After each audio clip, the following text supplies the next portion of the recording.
पूरी दुनिया में एक अजीब बोन गुजर दौर की शुरुआत हो चुकी थी। अब इस दुनिया में हर इंसान अपनी लाइफ स्पैन खर्च करके गूपोर्ट खोल सकता था। किसी ने 1 लाख साल की उम्र खर्च करके प्योर बोनगू हासिल किया और उसके बाद वह स्वॉर्ड कोर बनकर पूरी दुनिया में अजेय हो गया। किसी ने 20 लाख साल की उम्र खर्च करके टाइम रिवर्सल बोन प्राप्त की, जिसकी मदद से वह अपनी मर्जी से समय को पलट सकता था और अतीत, वर्तमान व भविष्य में यात्रा कर सकता था। लेकिन कुछ लोग बेहद बदनसीब भी थे। उन्होंने डेथ बोन खोल लिया और उसी पल उनकी मौत हो गई। उनका अस्तित्व हमेशा के लिए मिट गया। लेकिन तुम्हें एक संयोग से एक बेहद अजीब कलरलेस गूपोर्ट मिला। उसे खोलने के लिए न तो किसी उम्र की जरूरत थी और न ही किसी दूसरी शर्त की। लेकिन जैसे ही तुमने उसे खोला, उसके अंदर से पूरा खून जैसा लाल रंग लिए एक रहस्यमयी गूवम बाहर निकला और पल भर में मेरे सिर को आर पार चीर गया। मुझे लगा सब कुछ खत्म हो चुका है। लेकिन जब मैंने दोबारा आंखें खोली तो मैं हैरान रह गया। मैं पूरे 30 साल पहले अपने अतीत में वापस आ चुका था। पिछले जन्म में मैं इंसानों के सबसे शक्तिशाली रणनीतिक योद्धाओं में भले ही शामिल नहीं था, लेकिन फिर भी मैं एक लेवल 7 गू मास्टर था। मेरे शरीर में कई ताकतवर गूवम्स मौजूद थे। फिर भी मैं उस रहस्यमयी गूवम के सामने एक ही बार में मारा गया। आखिर वह गूवम था क्या, और क्या मेरा पुनर्जन्म भी उसी से जुड़ा हुआ था? तभी मुझे अपने शरीर के अंदर एक अजीब सी हलचल महसूस हुई। खुशकिस्मती से पिछले जन्म की मेरी शक्तिशाली स्पिरिचुअल पावर पूरी तरह गायब नहीं हुई थी। मैंने तुरंत अपनी स्पिरिचुअल पावर को अपने शरीर के अंदर भेजा, जैसा मैंने सोचा था। मेरे दिल के पास वही खून जैसा लाल रंग लिए एक रहस्यमयी गूवम मौजूद था। उसकी पीठ पर सिर्फ एक शब्द लिखा था, बीस्ट। उसी समय मेरे दिमाग में एक सिस्टम पैनल दिखाई दिया। जब मैंने उस गूवम की जानकारी पढ़ी तो मेरा दिल जोर से धड़क उठा। अगले ही पल मैं खुशी से पागल होने वाला था। मैंने कभी सपने में भी नहीं सोचा था कि ये वास्तव में बीस्ट लाइफ गू होगा। पूरी दुनिया के सबसे दुर्लभ और सबसे शक्तिशाली गूवम्स में से एक। ये टाइम गू, फेट गू, लक गू और ऐसे ही अनगिनत महान गूवम्स के साथ गू वर्ल्ड के लेजेंडरी 23 गू में शामिल था। यहाँ तक कि मेरे पिछले जन्म में भी कभी किसी इंसान ने इसे हासिल नहीं किया था। इस दुनिया में गू पोर्ट खोलने के लिए भी उम्र खर्च करनी पड़ती थी और गू वर्म को पालने और मजबूत करने के लिए भी उम्र की जरूरत पड़ती थी। लेकिन जिस इंसान के पास बीस्ट लाइफ GU हो, वह दूसरे लोगों की लाइफ स्पैन सीधे निगल सकता था। यानी मेरे लिए ताकतवर बनने का सबसे तेज रास्ता सिर्फ एक था, हत्या। 2 महीने बाद गैलेक्सी सिटी पर एक भयानक म्यूटेंट वायरस हमला करने वाला था और उसी दिन से पूरी दुनिया एक ऐसे संकट में डूब जाएगी जिसकी किसी ने कभी कल्पना भी नहीं की थी। लेकिन वो तो सिर्फ शुरुआत थी। अगर मुझे इस बार जिंदा रहना था तो मुझे जितनी जल्दी हो सके उतना ताकतवर बनना होगा। उसी समय गली के अंदर कुछ भिखारी आपस में हंसते बातें कर रहे थे। उन्हें देखते ही मेरे पिछले जन्म की यादें ताजा हो गई। पिछले जन्म में मैं सिर्फ एक मासूम स्टूडेंट था, सिर्फ इसलिए क्योंकि मैंने स्कूल की एक व्हाइट लोटस लड़की की सच्चाई सबके सामने ला दी थी। उसने मुझ पर चोरी छिपे फोटो लेने और छेड़छाड़ जैसे झूठे आरोप लगा दिए। आखिरकार मुझे स्कूल से निकाल दिया गया। बेघर होने के बाद मैं अपने साथ स्कूल से मिला हुआ एक व्हाइट गू पोर्ट लेकर इसी सुनसान गली में आ गया था। लेकिन यहीं मौजूद इन भिखारियों की नजर मुझ पर पड़ गई। उन्होंने न सिर्फ मेरा व्हाइट गू पोर्ट छीन लिया, बल्कि मुझे अधमरा होने तक पीटा भी था। मैंने उनकी तरफ देखा और मेरे चेहरे पर हल्की सी मुस्कान आ गई। पिछले जन्म में तुम लोगों ने मेरा गू पोर्ट छीना था, इस जन्म में अपनी जिंदगी देकर उसका हिसाब चुकाओगे।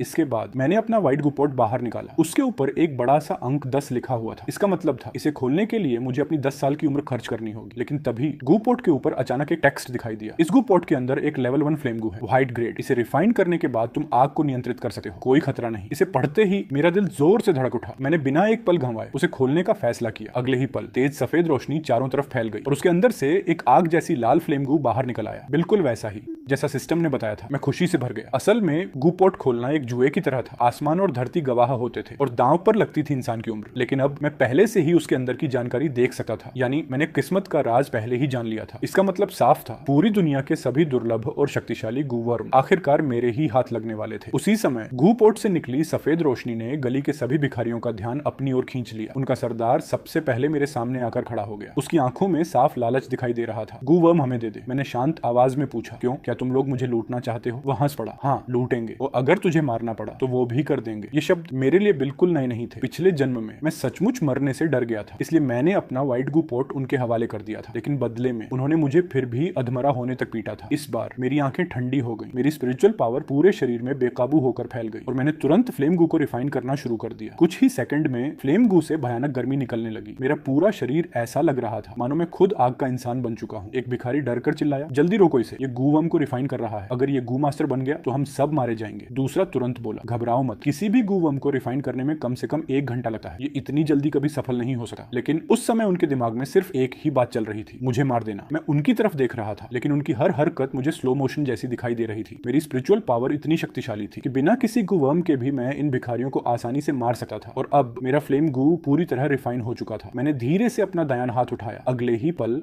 मेरी उंगलियों पर आग की एक लपट इकट्ठा हो गई। फिर 7 भयानक जलती हुई फ्लेम ब्लेड्स उनकी तरफ बिजली की रफ्तार से निकल गई। मैंने ठंडी आवाज में कहा, सुना है, तुम्हारे जैसे लोग मर भी जाए तो किसी को फर्क नहीं पड़ता। भिखारी घुटनों पर गिर पड़े, नहीं मत मारो, हमसे गलती हो गई, प्लीज हमें माफ कर दो। लेकिन अब बहुत देर हो चुकी थी। कुछ ही पलों में सभी भिखारियों की सांसें हमेशा के लिए रुक गई। मैं धीरे धीरे उनकी लाशों के बीच जाकर खड़ा हो गया। फिर मैंने 20 लाइफ गू को सक्रिय किया। उनके शरीर से हल्के हरे रंग की लाइफ स्पैन की किरणें निकलने लगी। वे सारी किरणें खींचती हुई मेरे शरीर में समा गई और सीधे मेरे दिल के अंदर मौजूद 20 लाइफ गू में प्रवेश कर गई। सफलता पूर्वक 110 साल की लाइफ स्पैन प्राप्त हुई। मैंने सामने उभरती हुई सूचना को शांत नजरों से देखा। इस संख्या को देखकर मैं पूरी तरह संतुष्ट था। आम गू मास्टर्स अगर अपनी लाइफ स्पैन बढ़ाना चाहते थे तो उन्हें लाइफ बग नाम के खास गू वर्म को रिफाइन करना पड़ता था। उसमें सिर्फ समय ही नहीं लगता था बल्कि मेहनत, पैसा और अपनी उम्र भी खर्च करनी पड़ती थी। लेकिन 20 लाइफ गू के सामने वो तरीका जमीन आसमान का फर्क था। अब मेरे पास गू पॉट के अंदर क्या है ये पहले से देखने की क्षमता थी और जब इस क्षमता को 20 लाइफ गू के साथ जोड़ दिया जाए तो इसका मतलब साफ था। मैं अपने पिछले जन्म की यादों का इस्तेमाल करके दुनिया के हर उस गू पॉट को पहले ही खरीद सकता था जिसके अंदर कोई शक्तिशाली गू वर्म छिपा हुआ हो। उसके बाद मैं लगातार गू पॉट्स खोलूंगा और तब तक खुद को मजबूत करता रहूंगा जब तक इस दुनिया में कोई मेरा मुकाबला करने वाला ना बचे। अचानक मुझे गू पॉट शॉप में मौजूद एक खास एवोल्यूशन गू याद आया। अगर मैं उसे हासिल कर लूं तो गैलेक्सी सिटी के नष्ट होने से पहले लेवल 4 गू मास्टर बनना बिल्कुल भी मुश्किल नहीं होगा। एवोल्यूशन गू के पास दूसरी गू वर्म्स को विकसित करने की क्षमता थी। अगर किस्मत अच्छी रही तो मेरा ये लेवल 1 फ्लेम गू आगे चलकर स्प्लिट रॉक गू, एक्सप्लोजन गू या उससे भी कहीं ज्यादा ताकतवर गू वर्म में बदल सकता था। इसी वजह से एवोल्यूशन गू मुझे हर हाल में चाहिए था। लेकिन इस समय सबसे जरूरी काम था रहने के लिए कोई साफ सुथरी जगह ढूंढना। करीब 10 मिनट बाद मैं एक होटल के सामने पहुंचा। रिसेप्शन पर बैठी लड़की मुस्कुराते हुए बोली, भैया एक रूम चाहिए, अगर आप स्टूडेंट हैं तो आपको हाफ प्राइस डिस्काउंट मिलेगा। वाह, आप जी मास्टर एकेडमी के स्टूडेंट हैं। इस दुनिया में गू मास्टर एकेडमी के लगभग 95% स्टूडेंट्स आगे चलकर गू मास्टर्स बन जाते थे। इसी वजह से समाज में उनका दर्जा बहुत ऊंचा था। रिसेप्शन वाली लड़की ने मेरा स्टूडेंट कार्ड लिया, तेजी से कंप्यूटर में मेरी एंट्री की और फिर दोनों हाथों से मेरा स्टूडेंट कार्ड और रूम कार्ड वापस देते हुए बोली, भैया आपका रूम नंबर 903 है। मैंने हल्का सा सिर हिलाया और सीधे अपने कमरे की तरफ चल पड़ा। रूम में पहुंचने के बाद मैंने आराम से नहाया और फ्रेश हुआ। कितने सालों बाद ऐसा सुकून महसूस हो रहा था, सोचकर हंसी भी आती थी। उस समय का मैं कितना बेवकूफ था। मेरे पास स्टूडेंट कार्ड था जिसकी मदद से मैं आराम से डिस्काउंट लेकर होटल में रह सकता था। लेकिन पिछले जन्म में मैं उसी कार्ड के होते हुए गलियों में भिखारियों के साथ रहने चला गया था। मैंने कमरे की गर्माहट भरी सजावट को देखा और हल्की सी सांस भरी। इस समय इंसान और फियर्स बीस्ट अभी भी एक ही दुनिया में किसी तरह संतुलन बनाकर जी रहे थे। पूरी दुनिया में इंसानों के कब्जे में अब भी अनगिनत बड़े बड़े शहर मौजूद थे। लेकिन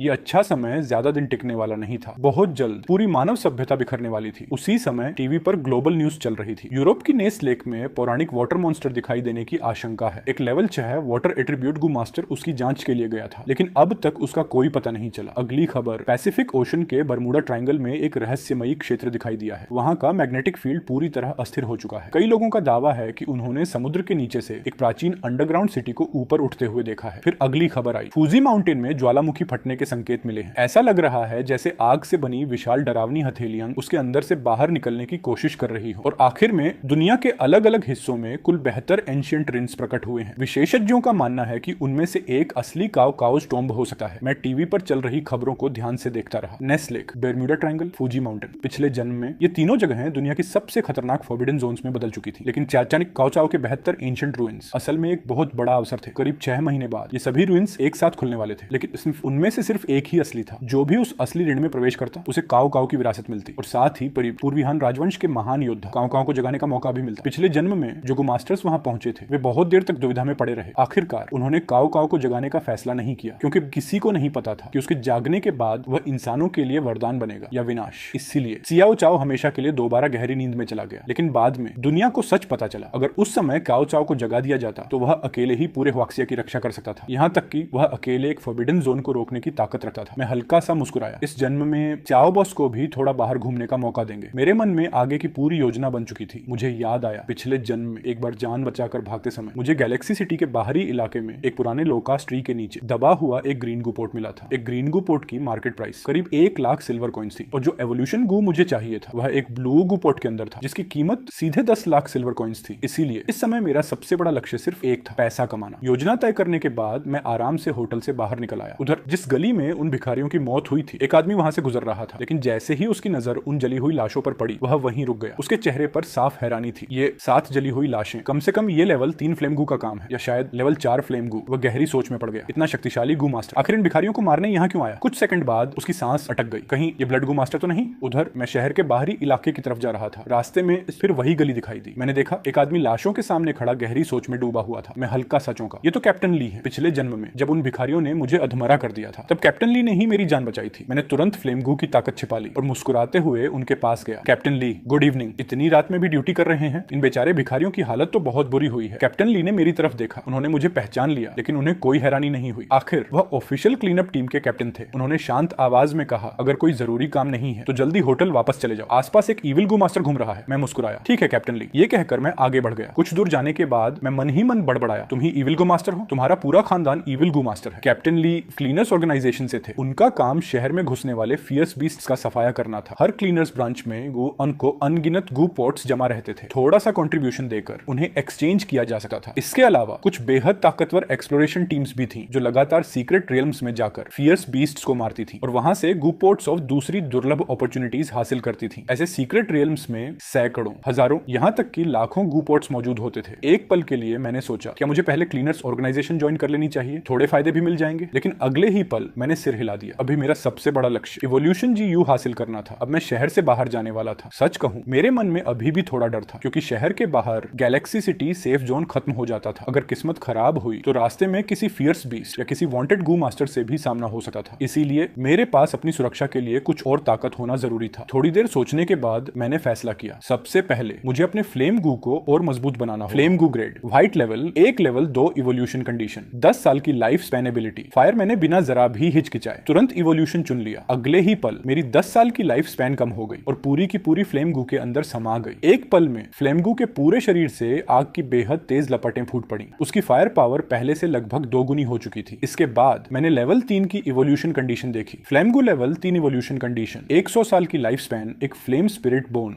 फ्लेम स्पिरिट बोन एक बेहद सामान्य फायर एट्रीब्यूट बोन स्टोन था। ज्यादातर फायर एट्रीब्यूट गू वर्म्स उसे बहुत पसंद करते थे। उसकी मार्केट प्राइस लगभग 1 लाख सिल्वर कॉइन्स थी। जब मेरे पास पर्याप्त पैसे आ जाएंगे तब मैं फ्लेम गू को आसानी से लेवल 3 तक पहुंचा दूंगा, क्योंकि लेवल 3 गू वर्म एक बहुत बड़ा टर्निंग पॉइंट होता था। करीब 1 घंटे बाद मैं उस पुराने बरगद के पेड़ के नीचे पहुंचा जो कई सालों से वहीं खड़ा था। मैंने उसके आसपास खुदाई शुरू की। ज्यादा समय नहीं लगा और मुझे वही ग्रीन ग्रेड गू पोर्ट मिल गया। अगले ही पल उसके ऊपर फिर से एक इन्फॉर्मेशन पैनल दिखाई दिया। इस गू पोर्ट के अंदर लेवल 1 इनविजिबल गू मौजूद है। इसे रिफाइन करने के बाद तुम इनविजिबिलिटी प्राप्त कर सकते हो। इनविजिबल गू, मैं हल्का सा चौंक गया। इनविजिबल गू ब्लू ग्रेड गू वर्म, ये बेहद दुर्लभ था और मार्केट में लगभग कभी बिकता ही नहीं था। यहाँ तक कि ब्लू गू पोर्ट के अंदर से भी इसे निकालना बेहद मुश्किल माना जाता था। पिछले जन्म में जिस इंसान ने ये गू पोर्ट खरीदा था उसने इसे खोले बिना ही सिर्फ 1 लाख सिल्वर कॉइन्स में बेच दिया था। सोचकर ही अफसोस होता है। ये तो जिंदगी का सबसे बड़ा घाटा, क्योंकि इनविजिबल गू पर्पल ग्रेड से नीचे सबसे ताकतवर सपोर्ट टाइप गू वर्म्स में से एक, उसकी कीमत और उसकी स्ट्रेटेजिक वैल्यू दोनों ही बेहद ऊंची थी। मैंने बिल्कुल भी समय बर्बाद नहीं किया, सीधे 100 साल की लाइफ स्पैन खर्च करके गू पोर्ट खोल दिया। अचानक चारों तरफ नीली रोशनी फैल गई। बीच में एक पूरी तरह पारदर्शी इनविजिबल गू हवा में तैर रहा था। मैं उसे रिफाइन करने ही वाला था कि अचानक पीछे से किसी की गुस्से भरी दहाड़ सुनाई दी। मैं तुरंत पलटा, तभी मुझे समझ आया तो ये गू पोर्ट जंगली नहीं, कोई इसे पहले ही यहाँ छिपा कर गया था। इसी वजह से इस बार मिट्टी भी पिछले जन्म की तुलना में कहीं ज्यादा मुलायम थी। मैंने पीछे देखा, एक बेहद ताकतवर शरीर वाला आदमी खड़ा था। उसकी कमर पर एक विशालकाय सेंटीपेड गू लिपटा हुआ था। हेवन सेंटीपेड गू, मैंने एक नजर में उसे पहचान ली। हेवन सेंटीपेड गू ब्लू ग्रेड गू वर्म,